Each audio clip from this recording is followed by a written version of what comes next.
हलाल मीट पर यूरोप में क्यों बढ़ रहा है विवाद? ये सवाल आज के समय में चर्चा का विषय बना हुआ है। दरअसल इसकी वजह है बेल्जियम में बनाया गया एक कानून, जिसके तहत जानवरों को मारने से पहले उन्हें बेहोश करना अनिवार्य कर दिया गया है।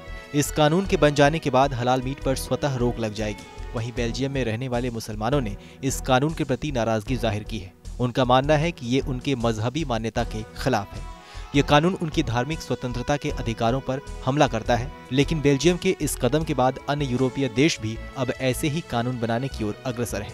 नीदरलैंड, जर्मनी, स्पेन और साइप्रस के साथ ऑस्ट्रिया और ग्रीस में भी इस तरह के कानून बन चुके हैं। बता दें कि यूरोप में हलाल मीट की राजनीति आज की नहीं है, बल्कि दशकों पुरानी है। दूसरे विश्व युद्ध के बाद जब मुस्लिम प्रवासियों की पहली खेप यूरोप पहुंची और वहां रहने लगी, तो इस समुदाय ने अपनी परंपराओं को आगे बढ़ाना जारी रखा। इन्हीं में से एक था हलाल मीट। हलाल मीट का मतलब होता है जिस जानवर को आप खा रहे हैं उसे मारते वक्त हलाल किया गया हो, ना कि उसे झटके से काटा गया हो। मुसलमान इसे पवित्र मानते हैं। हालांकि हलाल मीट का विवाद सिर्फ यहीं तक सीमित नहीं है, बल्कि देखते देखते ये पूरी दुनिया में एक बड़ा कारोबार बन गया, जो केवल कुछ ही लोगों द्वारा चलाया जाने लगा।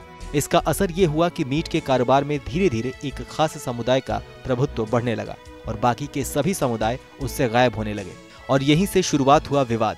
फ्रांस में ये एक बड़ा मुद्दा बन गया है और चुनाव के समय इस मुद्दे का राजनीतिकरण भी किया जाने लगा। दरअसल दूसरे विश्व युद्ध के समय फ्रांस में लगभग 40,000 कसाई थे, जिनकी संख्या घटते घटते 20,000 से भी कम हो गई। यह हालात केवल फ्रांस के ही नहीं है, बल्कि भारत समेत दुनिया के कई देशों की है, जहां धीरे धीरे मीट के कारोबार पर केवल एक समुदाय का प्रभुत्व बढ़ने लगा। यूरोप में फ्रांस एक ऐसा देश है जहां बड़ी मुसलमान आबादी रहती है और यहां हलाल खाद्य बाजार लगभग $8 बिलियन का है।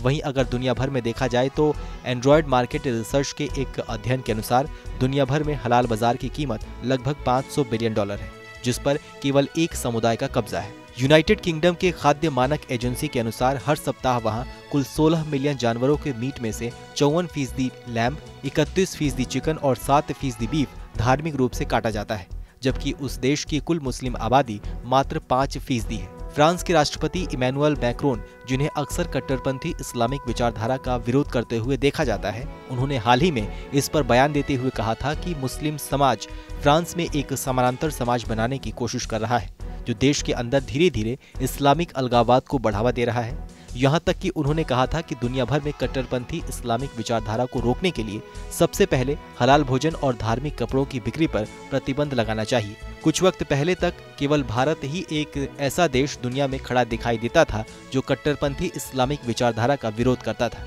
लेकिन अब धीरे धीरे फ्रांस, अमेरिका और यूरोप के कई देश इस लिस्ट में शामिल होते जा रहे हैं। बहरहाल हमारी इस खबर को लेकर आपकी क्या राय है, हमें कमेंट सेक्शन में लिखकर जरूर बताइए। बाकी देश और दुनिया की अन्य बड़ी खबरों के लिए सब्सक्राइब करें TV9 भारतवर्ष।